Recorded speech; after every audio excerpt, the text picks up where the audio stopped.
নাম আলামিন tea stall, কিন্তু বিক্রেতার নাম মিঠু দাস। চায়ের দোকানটি আলামিনের হলেও তিনি আর বেঁচে নেই। 2015 সাল থেকে এখানে চা বিক্রি করতেন আলামিন। 2021 সালে পারিবারিকভাবে বিয়ে করেন, তবে সুখ বেশি দিন টেকেনি 21 বছর বয়সী আলামিনের কপালে। 2022 সালে খাদ্যনালীর জটিল সমস্যায় রাজশাহী মেডিকেল কলেজ হাসপাতালে চিকিৎসাধীন অবস্থায় মারা যান তিনি। উপার্জনক্ষম আলামিনকে হারিয়ে দিশেহারা হয়ে পড়েন অন্তঃসত্ত্বা স্ত্রী ও পরিবারের সদস্যরা। পরে আলামিনের রেখে যাওয়া সেই চায়ের দোকানের হাল ধরেন তারই কাছের বন্ধু মিঠু দাস। এরপর থেকে চা বিক্রি করে প্রতিদিন 200 থেকে 500 টাকা পর্যন্ত আলামিনের বাবার হাতে তুলে দেন মিঠু।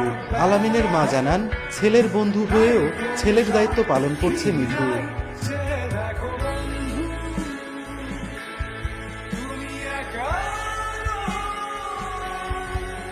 যত সস্তা কিছুটা ছেড়ে